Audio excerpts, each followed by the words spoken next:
MLC ఎన్నికలపై YCP కసరత్తు చేస్తోంది. ఆగస్టు 30వ తేదీన జరిగే ఎమ్మెల్సీ ఎన్నికల్లో గెలుపే లక్ష్యంగా పార్టీ వ్యూహాలో రచనలు చేస్తోంది. జెడ్పీటీసీ, ఎంపీటీసీ, సర్పంచ్లు, కార్పొరేటర్స్ పదవుల్లో ఉన్న వైసీపీ క్యాడర్ ఎమ్మెల్సీ ఎన్నికలపై ప్రత్యేక దృష్టి పెట్టింది.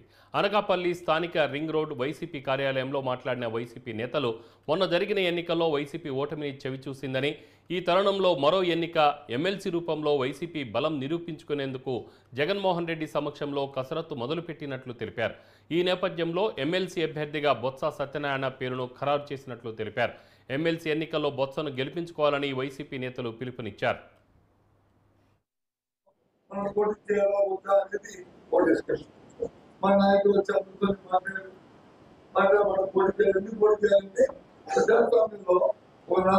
ఇవాళ మనకు ఉండవచ్చు 250 మొత్తం ఈ మాటలు ఉన్నారు. 250లో 630 రైతులకు వచ్చి వైఎస్ఆర్సీ పార్టీ మిగతా 230 వచ్చి దగ్గర 220 ఎన్నో 400 తేడా ఉన్నాయి. మరి ఉన్నప్పుడు మనం చెప్పేది బాగా చేద్దామండి అని అందరూ ప్రజలందరూ చెప్పారు. మనం పోటీ పెడుతున్నాం. ఎందుకు? మనకి ఇంత మెజారిటీ ఉంది కాబట్టి ఒకటేదో 5 తప్పకుండా లేదా 5 ఎక్కువకుండా పోలే అని చెప్పి ఎందుకంటే ప్రజాస్వామ్యంలో ఒక అలాగే ముందు కూడా ఎందుకు జరిగాయి. అందరి ముందు కూడా ఎమ్మెల్యేస్ పోటీ మన చంద్రబాబు గారు ఎప్పుడు తెలిసినప్పుడు అప్పుడు దగ్గర ఉంటే మేమే ఎన్నికలేని కావాలని ఇచ్చేదామండి. ఎందుకు పోటీ చెప్పి వాళ్ళకి ఎక్కువ ఉన్నప్పుడు వాళ్ళు ఎందుకు చేయాలని చెప్పి మనం మానేస్తాం. ఎందుకంటే మనుషులు పిల్లలకు పెట్టి మనుషులు వచ్చి ఏదో మార్కెట్ లో చూస్తే అది చాలా తప్పు. అలాగే అనకాపల్లి మున్సిపల్ పరిధిలో ఉన్నటువంటి వారు అందరూ కూడా పార్టీ కుటుంబ పెద్దల నాయకుల పాత్రకి వేరు మీద ఉన్నటువంటి నాయకుల అందరికీ కూడా పేరు పైన నా హృదయపూర్వక నమస్కారాలు తెలియజేస్తున్నాను. మీ అందరికీ ఒక మాట చెప్పాలి. మన నాయకులు జగన్మోహన్ రెడ్డి గారు మమ్మల్ని అందరినీ పిలిచి ఎమ్మెల్సీ అభ్యర్థిగా ఎవరిని పోటీ పెట్టాలని అన్నప్పుడు మొట్టమొదటిసారిగా అక్కడ అందరిలో సార్ ఎవరి నిలబడినా ఒక ప్యాంట్ ఒక లాగించుకుంటారు, అదే బొత్స సత్యనారాయణ గారు అయితే అందరూ కూడా గట్టిగా పనిచేస్తారని చెప్పినటువంటి వ్యక్తి ఎవరు సార్? భారత్ మొహమాట లేకుండా నాకు చెప్పిందండి. ఎవరేమనుకుంటున్నా సత్యబాబు గారు ఎవరికి మా అందరికి కూడా మనందరూ ఒక్కొక్కరు ఒక్కొక్క ఎమ్మెల్సీ అభ్యర్థిగా పనిచేస్తారు. సత్యబాబు పెట్టేసి మీకు ఆడీలు అని ఫస్ట్ అక్కడ అనౌన్స్ చేశారు. సత్యబాబు అనగానే అట్లే అన్నీ ముద్దాలు కూడా కరెక్ట్ బస్సులు మరి పెడితే సత్యబాబు గారిని పెడితే మాకు ఎటువంటి ఇబ్బంది లేదని ముద్దాలు అలా అందరికీ కూడా సంబంధించారు. అయితే మొట్టమొదటిసారిగా ఈ రోజు ఎమ్మెల్సీ అభ్యర్థిగా ప్రతిపాదించి ముఖ్యమంత్రి గారు మాజీ ముఖ్యమంత్రి అయిన జగన్మోహన్ రెడ్డి గారికి డెలిగేట్ చెప్పిన వ్యక్తి ఎవరైతే భరత్ మాట్లాడే రేపు 30వ తారీఖున జరగబోయే ఎమ్మెల్సీ ఎన్నికల్లో మన ఎంపీటీసీలు కానీ, జెడ్పీటీసీలు కానీ, కార్పొరేటర్లు కానీ వీళ్ళందరూ తప్పకుండా ఫ్యాన్ గుర్తుకు ఓటేయడమే కాకుండా మిగతా వాళ్ళని కూడా పోలీసులు కూడా ఫ్యాన్ గుర్తుకు ఓటేయించడానికి వాళ్ళంతా సిద్ధంగా ఉన్నారు. మనందరం కూడా అంటే సర్పంచ్లు, మిగతా నాయకులు కూడా వాళ్ళకి అండగా ఉండి మోటివేట్ చేసి ఈ విధమైన ప్రభావాన్ని నమ్మకుండా ఎవరైనా బెదిరించినా కానీ మనందరం కలిసికట్టుగా ఉంటే ఎవరు ఏం చేయలేరు. ఈరోజు చూస్తున్నారు రాష్ట్రంలో వివాదాస్పదమైన లేదంటే కుట్రలు కానీ ఇలాంటి ఎన్నో జరిగినా కానీ ఇంతకు ముందు జరిగినటువంటి ఈ మున్సిపాలిటీ స్టాండింగ్ కమిటీ ఎలక్షన్ లో 5 కూడా 5 చోట్ల వైఎస్ఆర్ కాంగ్రెస్ పార్టీ గెలవడం జరిగింది. ఈ రోజు జరగబోయే ఎన్నికల్లో కూడా తప్పకుండా మంచి సీట్లు వైఎస్ఆర్ కాంగ్రెస్ పార్టీకి వస్తాయి.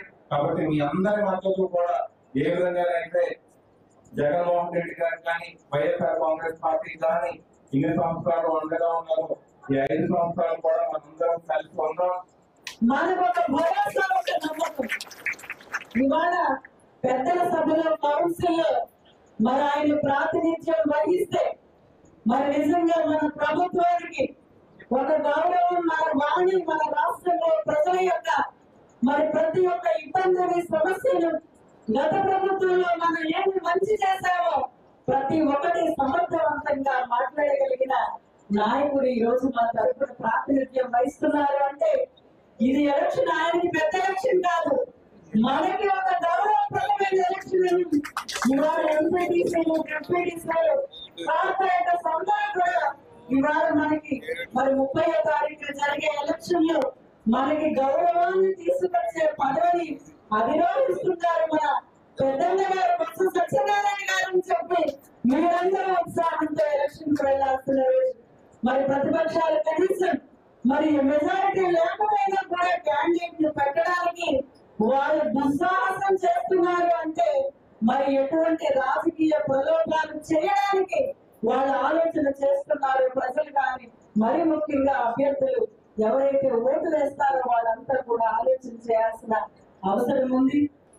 అనుభవంతో ఎన్నో సంవత్సరాలు కష్టాలు చెప్పినటువంటి వారి తాలూకా దూరదృష్టి ఇవన్నీ కలిపి కౌన్సిల్లో ప్రతిపక్ష నాయకుడిగా కూడా తన తాలూకు వాణి ఇచ్చి ప్రజలు ఏదైతే కోరుకుంటా ఉన్నారో ప్రజలు ఏదైతే ఇబ్బంది పడుతూ ఉన్నారో అవన్నీ కూడా వైఎస్ఆర్ పార్టీ తరఫున కౌన్సిల్లో ప్రస్తావించడానికి అధికార పక్షం చేస్తున్నటువంటి ఆలోచనల్ని ప్రజల ముందు వచ్చేదానికి ఈరోజు నాయకత్వం ఎంతైనా అవసరం అని చెప్పి మీ అందరికీ కోరుకుంటూ ఏ నమ్మకంతో అయితే మనందరం నమ్మకంతో మనకున్నటువంటి ఈ సంఖ్యాబలం 600 పైకీలకు బలం మనకుంది, 200 పైకీలకు తెలుగుదేశం పార్టీకి ఉంది.